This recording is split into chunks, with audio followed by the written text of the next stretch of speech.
ഞാൻ സഹായിക്കേണ്ട കാര്യമുണ്ടോ? നീ അറിയും വൈകാതെ എന്തിനാ അവരെയൊക്കെ അറസ്റ്റ് ചെയ്തെന്ന്. നാളെ ഇത് ലോകം മുഴുവൻ അറിയും. ഹലോ ഫ്രണ്ട്സ്, നമ്മുടെ മഹാലക്ഷ്മി സീരിയലിന്റെ ഏറ്റവും പുതിയ എപ്പിസോഡ് പുറത്തു വന്നിട്ടുണ്ട്. നമ്മുടെ കണ്ണന്റെ അടുത്ത് സഹായം ചോദിച്ചുകൊണ്ട് കരുണേനെയും അച്ഛനെയും പോലീസിൽ നിന്നും രക്ഷിക്കണം എന്ന് പറഞ്ഞുകൊണ്ട് ഉണ്ണിയും അമ്മയും കൂടെ കണ്ണന്റെ അടുത്തേക്ക് ചെല്ലുകയാണ്. ആ സമയത്ത് കണ്ണൻ ഉണ്ണീനോട് പറയുന്നുണ്ട്, എന്തുകൊണ്ടാണ് അവരെ പോലീസ് അറസ്റ്റ് ചെയ്തതെന്നുള്ള കാര്യമൊക്കെ നീ വൈകാതെ മനസ്സിലാക്കിക്കോളും, അപ്പോൾ നീ ഇങ്ങനെയൊന്നും പറയത്തില്ല എന്ന് പറയുന്നുണ്ട്.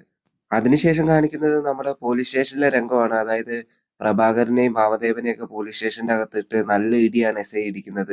രണ്ടുപേർക്കിട്ട് നല്ല ഇടി ഇടിക്കുന്നുണ്ട്. എന്നിട്ട് പറയുന്നുണ്ട്, നിങ്ങൾ ചെയ്ത കാര്യങ്ങളൊക്കെ നാളെ ലോകം അറിയും, അതിനുള്ള ഏർപ്പാടുകളൊക്കെ ഞാൻ ചെയ്തിട്ടുണ്ടെന്നും പറഞ്ഞിട്ടാണ് അവർ ഇരിക്കുന്നത്. പോലീസ് പ്രതാപനെ അറസ്റ്റ് ചെയ്യാൻ വേണ്ടി വീട്ടിൽ വന്നപ്പോഴത്തേക്കും മുത്തശ്ശി കരുണേനോട് പറയുന്നുണ്ടായിരുന്നു, ആ ഒരു എസ്.ഐ നമ്മുടെ കണ്ണന്റെ വളരെ അടുത്ത സുഹൃത്താണ്, അതുകൊണ്ട് തന്നെ കണ്ണൻ പറയുന്നത് എന്തോ അദ്ദേഹം ചെയ്യുമെന്ന്. അതുപോലെ തന്നെയാണ് ഇപ്പൊ സംഭവിച്ചുകൊണ്ടിരിക്കുന്നത്.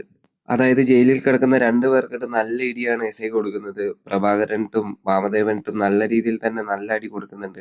അടി കൊണ്ട് കരഞ്ഞുകൊണ്ട് നിൽക്കുന്ന വാമദേവനെയും പ്രതാപനെയൊക്കെ നമുക്ക് വീഡിയോയിൽ കാണാൻ പറ്റും.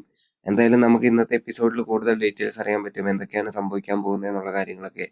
ഈ ഒരു വീഡിയോ ഇഷ്ടപ്പെട്ട് കഴിഞ്ഞാൽ ലൈക്ക് ചെയ്യാനും ഷെയർ ചെയ്യാനും മറക്കണ്ട. ഒപ്പം തന്നെ മഹാലക്ഷ്മി സീരിയലിലെ ഏറ്റവും പുതിയ അപ്ഡേറ്റുകളൊക്കെ ലഭിക്കാൻ വേണ്ടി നമ്മുടെ ചാനൽ ഒന്ന് സബ്സ്ക്രൈബ് ചെയ്യുക. ഓക്കെ, വീണ്ടും ഒരു വീഡിയോയുമായിട്ട് കാണാം. അതുവരെ ബൈ.